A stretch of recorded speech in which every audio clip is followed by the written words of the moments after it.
அனைவருக்கும் வணக்கம். TNPSC group 4 counselling 2025 December மாதம் 8ஆம் தேதி தொடங்க போகிறதா டிஎன்பிஎஸ்சி சைட்லேருந்து அறிவிப்பு வெளியே வந்துருச்சு. எல்லாருமே அதுக்காக ப்ரிப்பேர் ஆகிட்டு இருப்பீங்க. மெமோ டவுன்லோட் பண்ணி எல்லாமே வெரிஃபை பண்ணி வச்சுருப்பீங்க. ஸோ இந்த டைமில் நீங்கள் எப்படிலாம் கவுன்சிலிங்க்கு ப்ரிப்பேர் ஆகணும், என்ன விஷயங்கள்லாம் எடுத்துகிட்டு போகணும் அப்படின்றத பற்றி நான் முழுக்க உங்களுக்கு இந்த பதிவில் எக்ஸ்பிளைன் பண்ணுறேன். ஓகேவா? ஓகே. முதல் விஷயம், கவுன்சிலிங் மெமோவை டவுன்லோட் பண்ணி பிரிண்ட் அவுட் போட்டு வச்சுருப்பீங்க. உங்களுக்கு என்னைக்கு கவுன்சிலிங், எத்தனை மணிக்கு, எந்த பேட்ச், 10 மணி பேட்சா 11 மணி பேட்சா அப்படின்றத நீங்கள் நேராக பார்த்து வச்சுருப்பீங்க. ஸோ அதை ஒரு பிரிண்ட் அவுட் போட்டு வச்சுக்கோங்க. ஃபஸ்ட்டு கண்டிப்பாங்க உங்களுக்கு அது தேவை. நீங்கள் உள்ளே போகிறதுக்கு அது இருந்தால் தான் விடுவாங்க. அதை காட்டிட்டு தான் நீங்கள் உள்ளே உங்களோட ஹால் டிக்கெட் மாதிரி தான் அது இருந்தால் தான் உங்களை உள்ளே விடுவாங்க. ஸோ அதை நீங்கள் பிரிண்ட் அவுட் போட்டு வச்சுக்கோங்க. முதல் விஷயம். அதே மாதிரி உங்களுடைய என்னைக்கு டேட்டு, என்னைக்கு டைம், நீங்கள் அங்கே எப்போ ப்ரிப்பேர்ட் ஆகி எப்படி போகணும் அப்படின்றதான் நீங்களாக பிளான் பண்ணிக்கணும். இப்போ உங்களுக்கு எக்ஸாம்பிள் ஒரு 10ஆம் தேதி கவுன்சிலிங் அப்படின்னா 9ஆம் தேதி நைட்டு நீங்கள் எப்படி கிளம்புறீங்க, எத்தனை மணிக்கு அங்கே போவீங்க, அங்கே என்ன பண்ண போகிறீங்க, அங்கே முடிச்சுட்டு எத்தனை மணிக்கு அங்கே ஆஃபீஸ் போகிறீங்க, முடிச்சுட்டு எப்படி ரிட்டர்ன் வர போகிறீங்க அப்படின்றதெல்லாம் நீங்கள் ஏற்கனவே பிளான்டாக இருந்ததுக்கப்போ உங்களுக்கு ஒரு அந்த மாதிரி தேவையில்லாத பதட்டங்களை நீங்கள் தவிர்க்க முடியும். திடீர்னு நைட்டு எனக்கு நாளைக்கு காலையில் 8-10 மணி பேட்ச் கவுன்சிலிங், நான் நைட்டு 10 மணிக்கு பஸ் ஏற போகிறேன், பஸ்ஸில் ஒரே க்ரௌடாக இருக்குது அப்படின்றதெல்லாம் நமக்கு அந்த நேரத்தில் ப்ரெஷர் ஆகும். எப்படியும் போயிடலாம். ஆனால் அந்த இடத்துல ஏற்படக்கூடிய அந்த சின்ன சின்ன பதட்டங்களை நம்ம தவிர்ப்பதற்காக ப்ரீ பிளான்டாக இருக்கிறது எப்பயுமே ரொம்ப முக்கியமான விஷயமா இருக்கும். நம்ம இவ்வளோ நாள் படித்து பாஸ் பண்ணியிருப்போம்னா நமக்கு அதோடைய முக்கியத்துவம், பிளானிங் அப்படின்றதுடைய முக்கியத்துவம் அப்படின்றது நமக்கு தெரியும். ஸோ டிஎன்பிஎஸ்சி ஆஃபீஸ்க்கு எப்படி போகிறீங்க அப்படின்றதையும் ஃபுல் பிளான்டாக இருந்துக்கங்க. உங்களுக்கு 10 மணி பேட்ச் அப்படின்னா நீங்கள் 9 மணி 8:30 மணிக்கெலாம் அங்கே இருக்கிறதுக்கு என்ன வழியோ அதை பார்த்து நீங்கள் அங்கே போய் இருந்துருங்க. அங்கே போனதுக்கப்புறம் உங்களுக்கு அங்கே என்னென்ன ப்ராசஸ் நடக்கும் அப்படின்றத பற்றி நான் உங்களுக்கு இன்னொரு பதிவில் எக்ஸ்பிளைன் பண்ணுறேன். இப்போ நீங்கள் அங்கே போகிறதுக்கு முன்னாடி, டிஎன்பிஎஸ்சி ஆஃபீஸ்க்கு போகிறதுக்கு முன்னாடி என்ன விஷயங்கள்லாம் பண்ணணும் அப்படின்றத சொல்கிறேன். இன்னும் சொல்ல போனால் டிஎன்பிஎஸ்சி ஆஃபீஸ்க்கு நீங்கள் எப்படி போகணும் அப்படின்றத கூட நான் ஏற்கனவே வீடியோ போட்டிருக்கேன் போன வருஷம். பேசிக் டீட்டெயில்ஸ் அப்படின்னு சொல்லி ஒரு பிளேலிஸ்ட் இருக்கும். அதில் பார்த்தீங்கன்னா உங்களுக்கு அந்த வீடியோ கிடைக்கும், டிஎன்பிஎஸ்சி ஆஃபீஸ்க்கு எப்படி போகிறது அப்படின்னு சொல்லி. ஸோ இப்போ ஒரு கவுன்சிலிங்க்கு போகிறீங்க, நீங்கள் என்ன விஷயங்கள் எடுத்துகிட்டு போகணும் அப்படின்ற ஒரு விஷயங்கள் பார்த்தோன்னா அந்த கவுன்சிலிங் மெமோ சொன்னேன் இல்லையா? ஸோ அந்த கவுன்சிலிங் மெமோ அப்படின்றது நீங்கள் கண்டிப்பாக எடுத்துகிட்டு போகணும். தென் உங்களுக்கு சர்டிஃபிகேட்ஸ். அப்போது அந்த சர்டிஃபிகேட்ஸில் தான் பெரிய பிரச்சனை அப்படின்றது, பெரிய மனக்குழப்பம் அப்படின்றது ஏற்படும். ஒன்றுமே சின்ன சின்ன மிஸ்டேக்ஸ் இருக்கும், நம்மளை ரிஜெக்ட் பண்ணிடுவாங்களோ அப்படின்னு சொல்லி பயமாக இருக்கும். எல்லாருக்கும் இருக்கிறது தான், எனக்கும் இருந்துச்சு. ஸோ நாங்கள் போயிட்டு வந்து எக்ஸ்பீரியன்ஸ் பண்ணவங்க சொல்லும்போது உங்களுக்கு கொஞ்சம் ரிலாக்ஸாக இருக்கும். அதுக்காக தான் நான் எக்ஸ்பிளைன் பண்ணுறேன். பதட்டம் கொஞ்சம் கம்மி பண்ணிக்கலாம். எந்தெந்த விதத்துலாம் நம்ம பதட்டத்தை கம்மி பண்ணிக்க முடியுமோ அந்தந்த விதத்துலாம் நம்ம ப்ரீ பிளான்டாக பதட்டத்தை கம்மி பண்ணிக்கணும். அதுக்காக சொல்கிற விஷயம் தான்.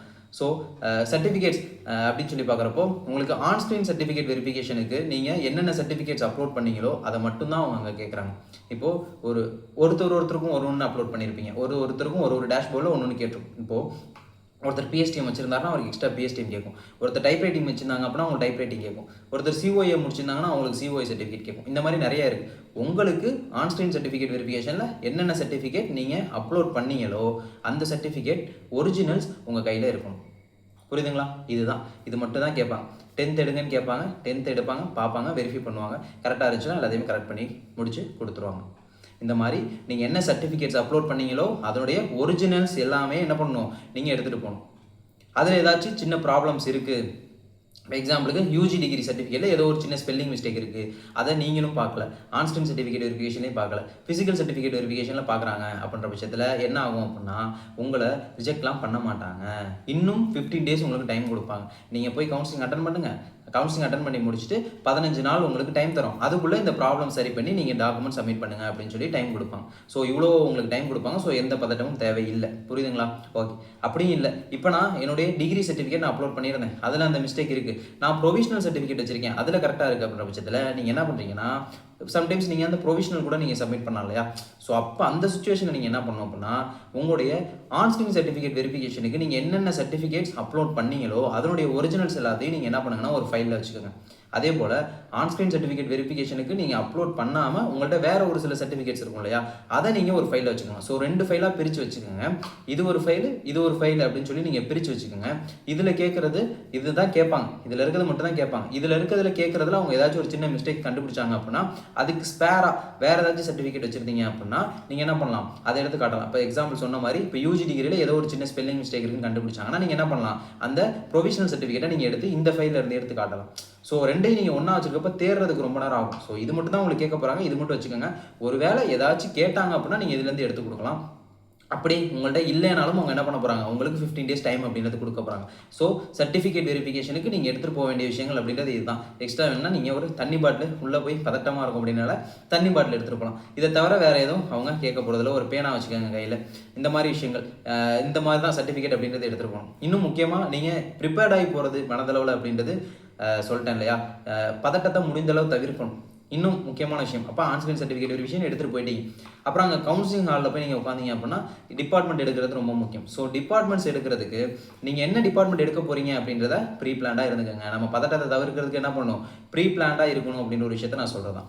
ஸோ ப்ரீ பிளான்டாக என்ன டிபார்ட்மெண்ட்லாம் அவைலபிள் இருக்கோ அது எல்லாத்தையும் நீங்கள் எடுத்து எழுதி ஆர்டர் பண்ணி உட்காந்து எழுதிருங்க. ஃபஸ்ட் டே கவுன்சிலிங் போகிறீங்க, செகண்ட் டே கவுன்சிலிங் போகிறீங்க அப்படின்னா இருக்கிறதுல மோஸ்ட் ஆஃப் த டிபார்ட்மெண்ட்ஸ் எல்லாமே உங்களுக்கு என்ன இருக்கும், அவைலபிள் அப்படின்றது இருக்கும். இப்போ டிஸ்ட்ரிக்ட் சீனியாரிட்டி இருக்கிறதுலாம் எடுத்தீங்க அப்படின்னா ஒரு சில டிஸ்ட்ரிக்டில் உங்களுக்கு அவைலபிள் இருக்காது, இந்த மாதிரி போயிடும். ஸோ உங்கள் ப்ரிஃபரன்ஸ் என்ன, இப்போ ஃபஸ்ட் டே போகிறீங்க அப்படின்னா உங்கள் ப்ரிஃபரன்ஸ் என்ன அப்படின்றத நீங்கள் எழுதிட்டு போயிருங்க. வரிசையாக ஒரு 10 டிபார்ட்மெண்ட் எழுதிட்டு போயிருங்க. ஃபஸ்ட் டே போகிறவங்களுக்கு 10 கூட தேவையில்லை, ஒரு 5-6 எழுதிட்டு போனீங்கன்னா போதும், உங்களுக்கு கண்டிப்பாக கிடச்சிடும். இப்போ செகண்ட் டே போகிறீங்க அப்படின்னா ஃபஸ்ட் டே முடிஞ்சோன்னே உங்களுக்கு என்ன பண்ணுவாங்க, அந்த வேகன்சி எவ்வளோ பேலன்ஸ் இருக்குது, எந்தெந்த டிபார்ட்மெண்ட்டில் எந்தெந்த போஸ்ட்டு எவ்வளோ வேகன்சி எடுத்திருக்கு, ஃபில்டு எவ்வளோ, பேலன்ஸ் எவ்வளோ அப்படின்றதையும் உங்களுக்கு திரும்ப கம்யூனிட்டிஸ் உங்களுக்கு அப்டேட் பண்ணுவோம்.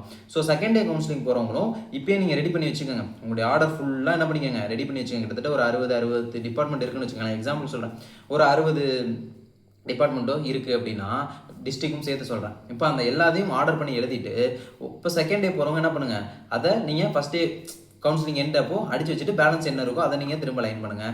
நீங்கள் கவுன்சிலிங் உள்ளே போகும்போது, அதாவது இன்னைக்கு காலையில் உங்களுக்கு கவுன்சிலிங் நீங்கள் உள்ளே போகிறீங்க அப்படின்னா ஒரு 150 போஸ்ட் உங்களுக்கு எலிஜிபிள் இருக்க மாதிரி, ஒரு 150 போஸ்ட் ஃபஸ்ட்டு பேட்சில் போகிறீங்க அப்படின்னா ஒரு 150 போஸ்ட் உங்களுக்கு எலிஜிபிள் இருக்க மாதிரி நீங்கள் என்ன பண்ணுங்கள், ஒரு ஆர்டர் பண்ணி எடுத்துகிட்டு போங்க. 150 போஸ்ட் எலிஜிபிள்னா இப்போ நீங்கள் எந்த கம்யூனிட்டியாக இருந்தாலும் சரி, உங்களுக்கு ஜென்ரல் நீங்கள் எலிஜிபிளாக இருப்பீங்க. ஜென்ரல் பிஎஸ்டிஎம் இருந்தீங்க அப்படின்னா ஜென்ரல் பிஎஸ்டிஎம் எலிஜிபிள் இருப்பீங்க. ஜென்ரல் உமனாக இருந்தீங்கன்னா ஜென்ரல் உமன் எலிஜிபிள் இருப்பீங்க. ஜென்ரல் உமன் பிஎஸ்டிஎம்மாக இருந்தீங்க அப்படின்னா ஜென்ரல் உமன் பிஎஸ்டிஎம் எலிஜிபிள் இருப்பீங்க. இது மட்டும் இல்லாமல் உங்கள் கம்யூனிட்டியில் உங்களுக்கு என்னெல்லாம் எலிஜிபிளோ அது எல்லாமே இருப்பீங்க. உங்களுக்கு எலிஜிபிள் வேக்கண்ட்டில் ஒரு 150 வேக்கன்சிஸ் நீங்கள் எலிஜிபிள் இருக்க மாதிரி. இதெல்லாம் வந்து நான் என்ன சொல்கிறேன்னா தேர்ட் டே ஃபோர்த் டே போகிறவங்களுக்கு சொல்கிறேன். ஃபஸ்ட் டே செகண்ட் டே போகிறவங்களுக்கு ஒரு 50-60 வேக்கன்ட் நீங்கள் வரிசைப்படுத்தி எடுத்துகிட்டு போயிருந்தீங்கனாலே உங்களுக்கு அது கிடச்சிரும். அப்போ தேர்ட் டே ஃபோர்த் டே போகிறவங்க என்ன பண்ணுங்கள், இந்த மாதிரி ஒரு 150 வேகன்சிஸ் வந்து உங்களுக்கு ஃபில் ஆகிற மாதிரி 150 வேகன்சிஸ் நீங்கள் ஆர்டர் பண்ணி வச்சிருக்கணும். இது இருந்தால் இது எடுப்பேன், இது இல்லைனா இது எடுப்பேன், இது இல்லைனா இது எடுப்பேன் அப்படின்னு சொல்லி ஒரு 10 கூட நீங்கள் என்ன பண்ணுங்கள், வரிசையாக எடுத்து எழுதிட்டு போயிருங்க. இதுதான் சொல்ல வர விஷயம். அப்போ இந்த டிபார்ட்மெண்ட் ப்ரிப்பரேஷன் அப்படின்றது ரொம்ப முக்கியம். நம்ம என்ன டிபார்ட்மெண்ட் எடுக்க போகிறோம், அது எப்படிப்பட்ட டிபார்ட்மெண்ட் அப்படின்றது நம்ம எடுக்கிறதுக்கு முன்னாடி அட்லீஸ்ட் அந்த டிபார்ட்மெண்ட் பற்றி ஒரு சின்ன ஐடியா வச்சு நமக்கு இருக்கணும் இல்லையா. ஸோ நாள் இப்போ first day second day mostly எல்லா டிபார்ட்மெண்ட்ஸுமே இருக்கும். அப்போ ஃபஸ்ட் டேல கூட ஒரு சில டிபார்ட்மெண்ட், இப்போ ரெஜிஸ்ட்ரேஷன் லோக்கல் ஃபண்ட் ஆடிட் ரொம்ப கம்மியாக இருக்கக்கூடிய ஒரு சில டிபார்ட்மெண்ட்ஸ்லாம் முடிஞ்சிடும். இப்போ கூட நேற்று அட்டம்ல உங்களுக்கு level 16 personal assistant, personal clerk அப்படின்றது விட்டுருக்காங்க இல்லையா. உங்களுக்கு எம்ஜிஆர் மெடிக்கல் யூனிவர்சிட்டியில் உங்களுக்கு விட்டுருக்காங்கன்னு நினைக்கிறேன். ஸோ அந்த லெவல் 16 இருக்குது. ஸோ அதெல்லாம் உங்களுக்கு ஸ்டார்டிங்லேயே ஃபில் ஆகும், பே அதிகம் அப்படின்றதுனால. ஸோ உங்களுக்கு என்ன வேணும், எனக்கு என்ன அவைலபிள், அதில் எனக்கு என்ன வேணும் அப்படின்றத பார்க்கணும். எனக்கு என்ன வேணும் அப்படின்றது நம்ம டிசைட் பண்ண முடியாது. ஏன்னா நம்ம எக்ஸாம் முடிச்சிட்டோம், நம்மளுடைய ரேங்க்கு என்னமோ அந்த டேல தான் நம்ம கவுன்சிலிங் போவோம். ஸோ அவைலபிலிட்டி இருக்கிறதுல நம்ம என்ன பண்ணுவோம், பெஸ்ட் எடுத்துகிட்டு வரணும். ஸோ நீங்கள் என்ன பண்ணணும், அதுக்கு எல்லா டிபார்ட்மெண்ட்ஸ் பற்றியும் ஓரளவு அனலைஸ் பண்ணி வச்சுருந்தீங்க அப்படின்னா உங்களுக்கு அது கண்டிப்பாக யூஸ்ஃபுல்லாக இருக்கும். இப்போ ஃபஸ்ட் டே போகிறவங்க செகண்ட் டே போகிறவங்கள விட்டுரும். தேர்ட் டே போகிறவங்களுக்கு எனக்கு இதுதான் வேணும்னு சொல்லி அவங்க ஃபிக்ஸ் பண்ணியிருப்பாங்க. இப்போ எனக்கு ஒரு சிலர் வந்து எனக்கு விஓ தான் வேணும் அப்படின்னு சொல்லி ஃபிக்ஸ் பண்ணியிருக்கலாம், இல்லை எனக்கு ட்ரெஷரி வேணும் அப்படின்னு சொல்லி ஃபிக்ஸ் பண்ணியிருக்கலாம். இல்லை அப்படின்னா அதில் மனசு உடையாதீங்க அப்படின்ற ஒரு விஷயத்த நான் சொல்வேன். எப்பயுமே ஃபஸ்ட் ப்ரிஃபரன்ஸே நமக்கு கிடைக்கும் அப்படின்னு சொல்லி எந்த ஒரு 100% கான்ஃபிடென்ட்டும் இருக்க முடியாது. என்ன வேணால் நடக்கலாம். 10 பேர் நமக்கு முன்னாடி இருக்காங்க, அந்த 10 பேர் என்ன டிபார்ட்மெண்ட் எடுப்பாங்க, ரெண்டு போஸ்ட் தான் இருக்குது அப்படின்னா அந்த 10 பேர் என்ன எடுப்பாங்கன்றது நமக்கு தெரியாது. ஸோ எதுவுமே நம்ம கையில் இல்லை. நமக்கான ப்ரிப்பரேஷன் எல்லாமே முடிச்சிட்டோம். அங்கே இருக்கிறதுல பெஸ்ட்டு நம்ம என்ன பண்ணணும், எடுத்துகிட்டு வரணும். ஸோ ஒரு டிபார்ட்மெண்ட்ஸ் ப்ரிப்பேர் பண்ணிட்டு நல்லா போங்க, எல்லாத்தையுமே எடுத்துகிட்டு போங்க. நான் என்ன ஆர்டரில் எடுக்கணும், நான் எதுக்கு இந்த டிபார்ட்மெண்ட் நான் வச்சுருக்கேன், நான் எதுக்கு இந்த டிபார்ட்மெண்ட் இந்த ஆர்டரில் நான் வச்சுருக்கேன். இப்போ ஒரு revenue, rural development, town panchayat, commercial tax, treasury, இப்படி டிரான்ஸ்போர்ட் இப்படி வச்சுருக்கீங்கன்னா எதுக்கு நான் இதை ஃபஸ்ட் வச்சிருக்கேன், எதுக்கு நான் இதை செகண்ட் வச்சிருக்கேன், எதுக்கு நான் இதை தேர்ட் வச்சிருக்கேன், எதுக்கு நான் இந்த டிபார்ட்மெண்ட் வந்து நான் என் லிஸ்ட்டில் வச்சிருக்கேன் அப்படின்ற ஒரு விஷயம்லாம் பார்த்துக்கோங்க.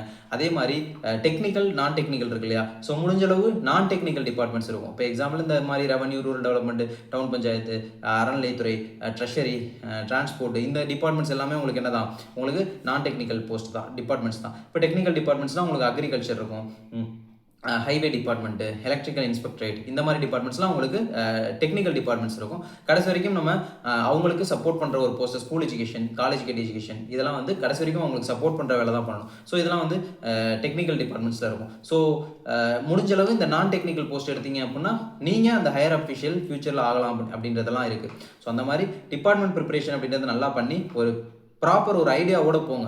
கடைசி நேரத்தில் போட்டு குழப்பிக்காமல் ப்ராப்பர் ஒரு ஐடியா, எனக்கு இதுதான் வேணும், இதனால தான் வேணும் அப்படின்ற ஒரு மைண்ட் செட்டில் இருங்க. நீங்கள் ஒரு லிஸ்ட் எடுத்து எழுதிட்டு போகிறீங்க இல்லையா, ஒரு 10 எடுத்துகிட்டு போகிறீங்க இல்லையா, அந்த 10 எது கிடைச்சாலும் எனக்கு சந்தோஷம் அப்படின்ற ஒரு மைண்ட் செட்டில் இருங்க. ஒரு 10 டிபார்ட்மெண்ட் எடுத்துகிட்டு போகிறீங்கன்னா எனக்கு எது கிடைச்சாலும் சந்தோஷம் அப்படின்ற ஒரு மைண்ட் செட்டில் இருங்க.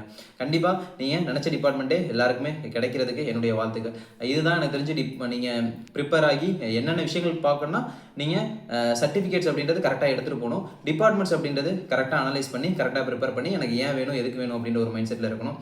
எது கிடைச்சாலும் சந்தோஷம் தான். நம்ம இன்னொரு விஷயம் நான் சொல்லணும், நம்ம எக்ஸாம் எழுத உட்காந்துருப்போம்ல, 9 மணிக்கு உள்ளே போய் உட்காந்துருப்போம், 9:15 தான் நமக்கு கொஷின் பேப்பர் கொடுப்பாங்க. அந்த டைமில் நமக்கு என்ன ஓடும் மைண்டில், அதாவது டிஎன்பிஎஸ்சி குரூப் 4ல் நம்ம இந்த எழுத போகிற எக்ஸாமில் ஏதோ ஒரு வேக்கன்சி, அந்த குரூப் 4 கடைசி ஒரு வேக்கண்டாச்சும் எனக்கு கிடைக்கும்னு சொல்லி நம்ம நினச்சிருப்போம்ல, கடைசி ஒரு வேக்கண்டாச்சும் எனக்கு கிடைக்குன்னு சொல்லி நம்ம நினச்சிருப்போம். ஸோ நமக்கு அதை விட நல்ல போஸ்டிங்கே கிடைக்க போகுது. அட்லீஸ்ட் அந்த கடைசி வேக்கண்ட் கூட நமக்கு கிடைக்க போகுது. நமக்கு அந்த மைண்ட் செட் அப்படின்றது நிறைய பேருக்கு ஒரு 70-80% பேருக்கு கவுன்சிலிங் போகக்கூடிய 80% பேருக்கு அப்படி தான் இருக்கும். கடைசி ஒரு வேக்கண்டாச்சும் எனக்கு கிடைக்கும்னு சொல்லி நினச்சிருப்போம். அந்த மைண்ட் செட்டில் எழுதின நம்ம நல்ல ரேங்க் எடுத்து கவுன்சிலிங் அப்படின்றது போகிறோம். கிடைக்கிறவங்களுக்கு நல்ல டிபார்ட்மெண்ட் நீங்கள் நினச்ச மாதிரி கிடைக்க வாழ்த்துக்கள். எது கிடைக்குதோ எல்லாமே நல்ல டிபார்ட்மெண்ட்ஸ் தான். நம்ம அந்த மைண்ட் செட்டில் இருந்தவங்களுக்கு நம்ம என்ன தான் ஒரு வேலை நம்ம கிடைக்க போகுது, கவர்மெண்ட் ஜாப் கிடைக்க போகுது. ஸோ சந்தோஷம் தான் இல்லையா? ஸோ சந்தோஷமாக எடுத்துருவாங்க, நல்லா வேலை பாருங்கள். திரும்ப நெக்ஸ்ட்டு படிக்கிறதுக்கு கண்டிப்பாக உங்களுக்கு அது இன்னும் கொஞ்சம் மோட்டிவேஷனாக இருக்கும். ஸோ எக்ஸாம்ஸ்க்கு இன்னும் நல்லா படிங்க. வேறு ஏதாச்சும் டவுட்ஸ் இருந்துச்சு அப்படின்னாலும் கேளுங்க. இந்த மாதிரி டவுட்ஸ் கொஞ்சம் அவாய்ட் பண்ணுங்கள். நான் வந்து 3rd டே போகிறேன், இத்தனை ரேங்க் இருக்குது, எனக்கு கிடைக்குமா அப்படின்னு சொல்லி யாராலையுமே சொல்ல முடியாது. எனக்கு இந்த டிபார்ட்மெண்ட் கிடைக்குமா அப்படின்னு அதுவும் யாராலையும் சொல்ல முடியாது. ஒருத்தரையும் ட்ரெண்ட் ஒரு மாதிரி இருக்கும். ஸோ அந்த மாதிரி இதெல்லாம் விட்டுட்டு வேறு ஏதாச்சும் உங்களுக்கு இந்த மாதிரி சர்டிஃபிகேட்ஸ் ஏதாச்சும் குழப்பம் இருந்தாலும் சரி, இல்லை வேறு ஏதாச்சும் இதெல்லாம் எடுத்துகிட்டு போகணுமான்னு சொல்லி குழப்பம் இருந்தாலும் சரி, அந்த மாதிரியான விஷயங்கள் கேளுங்க, நான் உங்களுக்கு கண்டிப்பாக ஹெல்ப் பண்ணுறேன். பட் எனக்கு இந்த டிபார்ட்மெண்ட் கிடைக்குமா, நான் இத்தனை ரேங்கில் இருக்கேன், எனக்கு போஸ்ட் கிடைக்குமா அப்படின்றத கேட்டிங்கன்னா யாராலையும் சொல்ல முடியாது 100% அப்படின்றது. ஸோ அந்த மாதிரி கொஞ்சம் நம்ம என்ன பண்ணிக்கலாம், அவாய்ட் பண்ணிக்கலாம். ஓகேவா? இந்த பதிவு அப்படின்றது உங்களுக்கு முழுக்க யூஸ்ஃபுல்லாக இருக்கும் அப்படின்னு சொல்லி நம்புகிறேன். ஸோ இதோட முடிச்சுப்போம். வேறு ஏதாச்சும் டவுட்ஸ் இருந்துச்சுனாலும் உங்களுக்கு கவுன்சிலிங்காக நம்ம தொடர்ந்து என்ன பண்ணுவோம், ஹெல்ப் பண்ணுவோம். ஓகேவா? Okay, thank you all.